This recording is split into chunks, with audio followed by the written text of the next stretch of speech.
Hi, welcome to Advaita. In this video, we will be looking at an important speech by Swami Vivekananda on freedom. Make sure to watch this video till the end to truly understand what freedom means and to know how can one be free forever. In addition to meaning work, we have stated that psychologically the word karma also implies causation. Any work, any action, any thought that produces an effect is called a karma. Thus, the law of karma means the law of causation, of inevitable cause and sequence. Wheresoever there is a cause, there an effect must be produced. This necessity cannot be resisted, and this law of karma, according to our philosophy, is true throughout the whole universe. Whatever we see or feel or do, whatever action there is anywhere in the universe, while being the effect of past work on the one hand, becomes on the other a cause in its turn and produces its own effect. It is necessary, together with this, to consider what is meant by the word law. By law is meant the tendency of a series to repeat itself. When we see one event followed by another, or sometimes happening simultaneously with another, we expect this sequence or coexistence to recur. Our old logicians and philosophers of the Nyâyâ school call this law by the name of Vyâpti. According to them, all our ideas of law are due to association. A series of phenomena becomes associated with things in our mind in a sort of invariable order, so that whatever we perceive at any time is immediately referred to other facts in the mind. Any one idea, or according to our psychology, any one wave that is produced in the mind stuff, Chitta, must always give rise to many similar waves. This is the psychological idea of association, and causation is only an aspect of this grand pervasive principle of association. This pervasiveness of association is what is, in Sanskrit, called Vyâpti. In the external world, the idea of law is the same as in the internal, the expectation that a particular phenomenon will be followed by another and that the series will repeat itself. Really speaking, therefore, law does not exist in nature. Practically, it is an error to say that gravitation exists in the earth or that there is any law existing objectively anywhere in nature. Law is the method, the manner in which our mind grasps a series of phenomena. It is all in the mind. Certain phenomena, happening one after another or together, and followed by the conviction of the regularity of their recurrence, thus enabling our minds to grasp the method of the whole series, constitute what we call law. The next question for consideration is what we mean by law being universal. Our universe is that portion of existence which is characterized by what the Sanskrit psychologists call deshakala nimitta, or what is known to European psychology as space, time, and causation.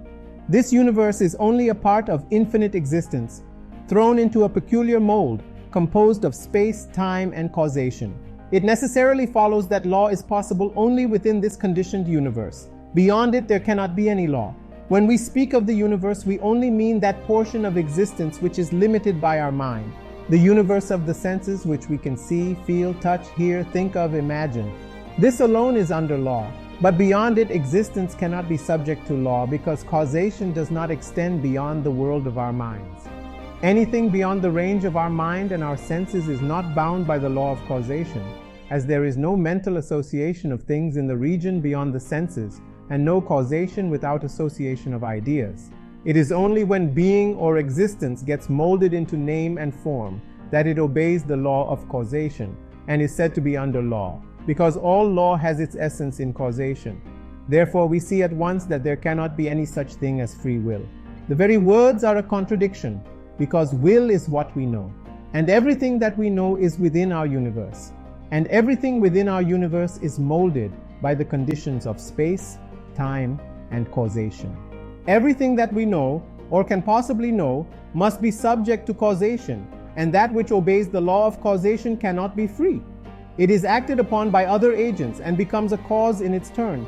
But that which has become converted into the will, which was not the will before, but which, when it fell into this mold of space, time, and causation, became converted into the human will, is free. And when this will gets out of this mold of space, time, and causation, it will be free again. From freedom it comes and becomes molded into this bondage, and it gets out and goes back to freedom again. The question has been raised as to from whom this universe comes, in whom it rests, and to whom it goes. And the answer has been given that from freedom it comes, in bondage it rests and goes back into that freedom again.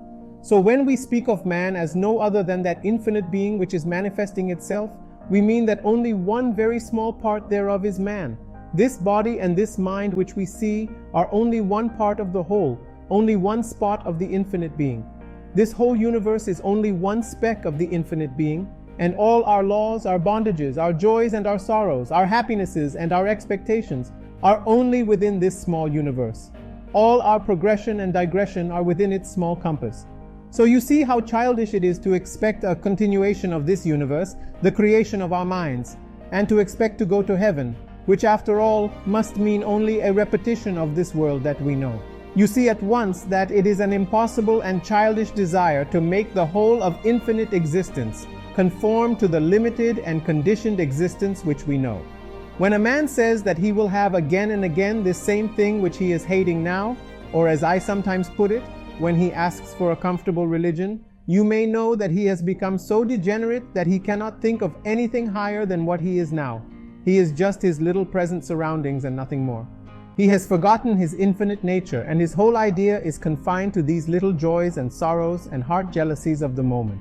He thinks that this finite thing is the infinite, and not only so, he will not let this foolishness go. He clings on desperately unto Trishna and the thirst after life, what the Buddhists call Tanha and Tissa.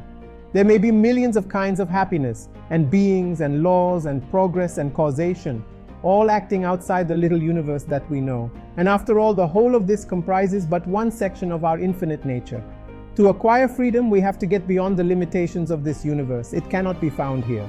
Perfect equilibrium, or what the Christians call the peace that passeth all understanding, cannot be had in this universe, nor in heaven, nor in any place where our mind and thoughts can go, where the senses can feel, or which the imagination can conceive. No such place can give us that freedom, because all such places would be within our universe, and it is limited by space, time, and causation. There may be places that are more ethereal than this earth of ours, where enjoyments may be keener, but even those places must be in the universe and therefore in bondage to law. So we have to go beyond, and real religion begins where this little universe ends. These little joys and sorrows and knowledge of things end there, and the reality begins. Until we give up the thirst after life, the strong attachment to this our transient conditioned existence, we have no hope of catching even a glimpse of that infinite freedom beyond. It stands to reason then that there is only one way to attain to that freedom, which is the goal of all the noblest aspirations of mankind, and that is by giving up this little life, giving up this little universe, giving up this earth, giving up heaven, giving up the body, giving up the mind, giving up everything that is limited and conditioned. If we give up our attachment to this little universe of the senses or of the mind, we shall be free immediately. The only way to come out of bondage is to go beyond the limitations of law, to go beyond causation. But it is a most difficult thing to give up the clinging to this universe. Few ever attain to that. There are two ways to do that mentioned in our books. One is called the neti, not this. The other is called iti, this. The former is the negative, and the latter is the positive way. The negative way is the most difficult. It is only possible to the men of the very highest exceptional minds and gigantic wills who simply stand up and say, "No, I will not have this." And the mind and body obey their will, and they come out successful. But such people are very rare. The vast majority of mankind choose the positive way, the way through the world, making use of all the bondages themselves to break those very bondages. This is also a kind of giving up, only it is done slowly and gradually by knowing things, enjoying things, and thus obtaining experience, and knowing the nature of things until the mind lets them all go at last and becomes unattached. The former way of obtaining non-attachment is by reasoning, and the latter way is through work and experience. The first is the path of Jnana Yoga, and is characterized by the refusal to do any work. The second is that of Karma Yoga, in which there is no cessation from work. Everyone must work in the universe. Only those who are perfectly satisfied with the self, whose desires do not go beyond the self, whose mind never strays out of the self, to whom the self is all in all, only those do not work. The rest must work. A current rushing down of its own nature falls into a hollow and makes a whirlpool, and after running a little in that whirlpool, it emerges again in the form of the free current to go on unchecked. Each human life is like that current.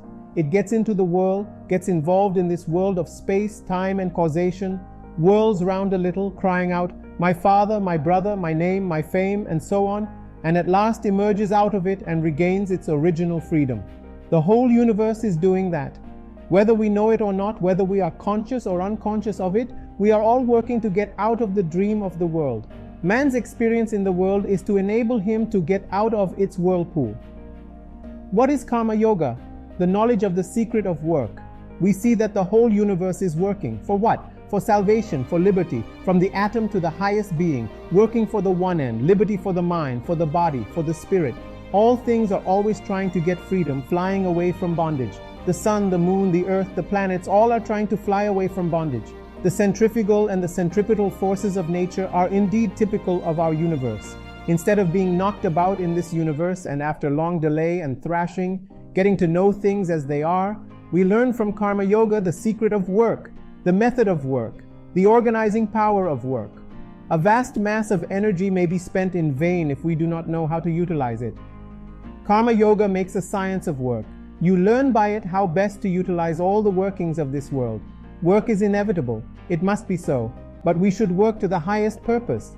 Karma yoga makes us admit that this world is a world of 5 minutes, that it is something we have to pass through, and that freedom is not here, but is only to be found beyond. To find the way out of the bondages of the world, we have to go through it slowly and surely. There may be those exceptional persons about whom I just spoke, those who can stand aside and give up the world, as a snake casts off its skin and stands aside and looks at it. There are no doubt these exceptional beings. But the rest of mankind have to go slowly through the world of work. Karma yoga shows the process, the secret, and the method of doing it to the best advantage. What does it say? Work incessantly, but give up all attachment to work. Do not identify yourself with anything. Hold your mind free. All this that you see, the pains and the miseries, are but the necessary conditions of this world. Poverty and wealth and happiness are but momentary. They do not belong to our real nature at all. Our nature is far beyond misery and happiness, beyond every object of the senses, beyond the imagination, and yet we must go on working all the time. Misery comes through attachment, not through work. As soon as we identify ourselves with the work we do, we feel miserable. But if we do not identify ourselves with it, we do not feel that misery. If a beautiful picture belonging to another is burnt, a man does not generally become miserable, but when his own picture is burnt, how miserable he feels. Why? Both were beautiful pictures, perhaps copies of the same original, but in one case very much more misery is felt than in the other. It is because in one case he identifies himself with the picture and not in the other. This I and mine causes the whole misery. With the sense of possession comes selfishness, and selfishness brings on misery. Every act of selfishness or thought of selfishness makes us attached to something, and immediately we are made slaves. Each wave in the Chitta that says I and mine immediately puts a chain round us and makes us slaves. And the more we say I and mine, the more slavery grows, the more misery increases. Therefore, Karma Yoga tells us to enjoy the beauty of all the pictures in the world, but not to identify ourselves with any of them. Never say mine. Whenever we say a thing is mine, misery will immediately come. Do not even say my child in your mind. Possess the child, but do not say mine. If you do, then will come the misery. Do not say my house. Do not say my body. The whole difficulty is there. The body is neither yours nor mine nor anybody's. These bodies are coming and going by the laws of nature, but we are free, standing as witness. This body is no more free than a picture or a wall. Why should we be attached so much to a body? If somebody paints a picture, he does it and passes on. Do not project that tentacle of selfishness, I must possess it. As soon as that is projected, misery will begin. So Karma Yoga says, first destroy the tendency to project this tentacle of selfishness, and when you have the power of checking it, hold it in and do not allow the mind to get into the ways of selfishness. Then you may go out into the world and work as much as you can. Mix everywhere, go where you please. You will never be contaminated with evil. There is the lotus leaf in the water. The water cannot touch and adhere to it. So will you be in the world. This is called vairagya, dispassion or non-attachment. I believe I have told you that without non-attachment, there cannot be any kind of yoga. Non-attachment is the basis of all the yogas. The man who gives up living in houses, wearing fine clothes and eating good food and goes into the desert may be a most attached person. His only possession, his own body, may become everything to him. And as he lives, he will be simply struggling for the sake of his body. Non-attachment does not mean anything that we may do in relation to our external body. It is all in the mind. The binding link of I and mine is in the mind. If we have not this link with the body and with the things of the senses, we are non-attached, wherever and whatever we may be. A man may be on a throne and perfectly non-attached. Another man may be in rags and still very much attached. First, we have to attain this state of non-attachment and then to work incessantly. Karma Yoga gives us the method that will help us in giving up all attachment, though it is indeed very hard. Here are the two ways of giving up all attachment. The one is for those who do not believe in God or in any outside help. They are left to their own devices. They have simply to work with their own will, with the powers of their mind and discrimination, saying, I must be non-attached. For those who believe in God, there is another way, which is much less difficult. They give up the fruits of work unto the Lord. They work and are never attached to the results. Whatever they see, feel, hear, or do is for Him. For whatever good work we may do, let us not claim any praise or benefit. It is the Lord's. Give up the fruits unto Him. Let us stand aside and think that we are only servants obeying the Lord our Master, and that every impulse for action comes from Him every moment. Whatever thou worshippest, whatever thou perceivest, whatever thou doest, give up all unto Him and be at rest. Let us be at peace, perfect peace with ourselves, and give up our whole body and mind and everything as an eternal sacrifice unto the Lord. Instead of the sacrifice of pouring oblations into the fire, perform this one great sacrifice day and night, the sacrifice of your little self. In search of wealth in this world, thou art the only wealth I have found. I sacrifice myself unto thee. In search of someone to be loved, thou art the only one beloved I have found. I sacrifice myself unto thee. Let us repeat this day and night and say, nothing for me, no matter whether the thing is good, bad, or indifferent. I do not care for it. I sacrifice all unto thee. Day and night, let us renounce our seeming self until it becomes a habit with us to do so, until it gets into the blood, the nerves, and the brain, and the whole body is every moment obedient to this idea of self-renunciation. Go then into the midst of the battlefield, with the roaring cannon and the din of war, and you will find yourself to be free and at peace. Karma Yoga teaches us that the ordinary idea of duty is on the lower plane. Nevertheless, all of us have to do our duty. Yet we may see that this peculiar sense of duty is very often a great cause of misery. Duty becomes a disease with us. It drags us ever forward. It catches hold of us and makes our whole life miserable. It is the bane of human life. This duty, this idea of duty, is the midday summer sun which scorches the innermost soul of mankind. Look at those poor slaves to duty. Duty leaves them no time to say prayers, no time to bathe. Duty is ever on them. They go out and work. Duty is on them. They come home and think of the work for the next day. Duty is on them. It is living a slave's life, at last dropping down in the street and dying in harness like a horse. This is duty as it is understood. The only true duty is to be unattached and to work as free beings, to give up all work unto God. All our duties are His. Blessed are we that we are ordered out here. We serve our time. Whether we do it ill or well, who knows? If we do it well, we do not get the fruits. If we do it ill, neither do we get the care. Be at rest, be free, and work. This kind of freedom is a very hard thing to attain. How easy it is to interpret slavery as duty, the morbid attachment of flesh for flesh as duty. Men go out into the world and struggle and fight for money or for any other thing to which they get attached. Ask them why they do it.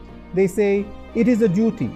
It is the absurd greed for gold and gain, and they try to cover it with a few flowers. What is duty after all? It is really the impulsion of the flesh of our attachment, and when an attachment has become established, we call it duty. For instance, in countries where there is no marriage, there is no duty between husband and wife. When marriage comes, husband and wife live together on account of attachment, and that kind of living together becomes settled after generations, and when it becomes so settled, it becomes a duty. It is, so to say, a sort of chronic disease. When it is acute, we call it disease. When it is chronic, we call it nature. It is a disease. So when attachment becomes chronic, we baptize it with the high-sounding name of duty. We strew flowers upon it, trumpets sound for it, sacred texts are said over it, and then the whole world fights, and men earnestly rob each other for this duty's sake. Duty is good to the extent that it checks brutality. To the lowest kinds of men who cannot have any other ideal, it is of some good, but those who want to be karma yogis must throw this idea of duty overboard. There is no duty for you and me. Whatever you have to give to the world, do give by all means, but not as a duty. Do not take any thought of that. Be not compelled. Why should you be compelled? Everything that you do under compulsion goes to build up attachment. Why should you have any duty? Resign everything unto God. In this tremendous fiery furnace where the fire of duty scorches everybody, drink this cup of nectar and be happy. We are all simply working out His will and have nothing to do with rewards and punishments. If you want the reward, you must also have the punishment. The only way to get out of the punishment is to give up the reward. The only way of getting out of misery is by giving up the idea of happiness, because these two are linked to each other. On one side there is happiness, on the other there is misery. On one side there is life, on the other there is death. The only way to get beyond death is to give up the love of life. Life and death are the same thing, looked at from different points. So the idea of happiness without misery, or of life without death, is very good for schoolboys and children. But the thinker sees that it is all a contradiction in terms and gives up both. Seek no praise, no reward for anything you do. No sooner do we perform a good action than we begin to desire credit for it. No sooner do we give money to some charity than we want to see our names blazoned in the papers. Misery must come as the result of such desires. The greatest men in the world have passed away unknown. The Buddhas and the Christs that we know are but second-rate heroes in comparison with the greatest men of whom the world knows nothing. Hundreds of these unknown heroes have lived in every country working silently. Silently they live and silently they pass away, and in time their thoughts find expression in Buddhas or Christs, and it is these latter that become known to us. The highest men do not seek to get any name or fame from their knowledge. They leave their ideas to the world. They put forth no claims for themselves and establish no schools or systems in their name. Their whole nature shrinks from such a thing. They are the pure sattvikas, who can never make any stir but only melt down in love. I have seen one such yogi who lives in a cave in India. He is one of the most wonderful men I have ever seen. He has so completely lost the sense of his own individuality that we may say that the man in him is completely gone, leaving behind only the all-comprehending sense of the divine. If an animal bites one of his arms, he is ready to give it his other arm also, and say that it is the Lord's will. Everything that comes to him is from the Lord. He does not show himself to men, and yet he is a magazine of love and of true and sweet ideas. Next in order come the men with more rajas, or activity, combative natures, who take up the ideas of the perfect ones and preach them to the world. The highest kind of men silently collect true and noble ideas, and others, the Buddhas and Christs, go from place to place preaching them and working for them. In the life of Gautama Buddha, we notice him constantly saying that he is the 25th Buddha. The 24 before him are unknown to history, although the Buddha known to history must have built upon foundations laid by them. The highest men are calm, silent, and unknown. They are the men who really know the power of thought. They are sure that even if they go into a cave and close the door and simply think 5 true thoughts and then pass away, these 5 thoughts of theirs will live through eternity. Indeed, such thoughts will penetrate through the mountains, cross the oceans, and travel through the world. They will enter deep into human hearts and brains and raise up men and women who will give them practical expression in the workings of human life. These Sattvika men are too near the Lord to be active and to fight, to be working, struggling, preaching, and doing good, as they say, here on earth to humanity. The active workers, however good, have still a little remnant of ignorance left in them. When our nature has yet some impurities left in it, then alone can we work. It is in the nature of work to be impelled ordinarily by motive and by attachment. In the presence of an ever-active providence who notes even the sparrow's fall, how can man attach any importance to his own work? Will it not be a blasphemy to do so when we know that he is taking care of the minutest things in the world? We have only to stand in awe and reverence before him, saying, "Thy will be done." The highest men cannot work, for in them there is no attachment. Those whose whole soul is gone into the self, those whose desires are confined in the self, who have become ever associated with the self, for them there is no work. Such are indeed the highest of mankind, but apart from them, everyone else has to work. In so working, we should never think that we can help on even the least thing in this universe. We cannot. We only help ourselves in this gymnasium of the world. This is the proper attitude of work. If we work in this way, if we always remember that our present opportunity to work thus is a privilege which has been given to us, we shall never be attached to anything. Millions like you and me think that we are great people in the world, but we all die. and in 5 minutes the world forgets us. But the life of God is infinite. Who can live a moment, breathe a moment, if this all-powerful one does not will it? He is the ever-active providence. All power is His and within His command. Through His command the winds blow, the sun shines, the earth lives, and death stalks upon the earth. He is the all in all, He is all and in all. We can only worship Him. Give up all fruits of work, do good for its own sake, then alone will come perfect non-attachment. The bonds of the heart will thus break, and we shall reap perfect freedom. This freedom is indeed the goal of Karma Yoga. Thanks for watching this video. If you find content like this valuable, make sure to subscribe to Advaita, as we will be covering more topics on spirituality, metaphysics, consciousness, etc. in depth in our future videos. Thank you.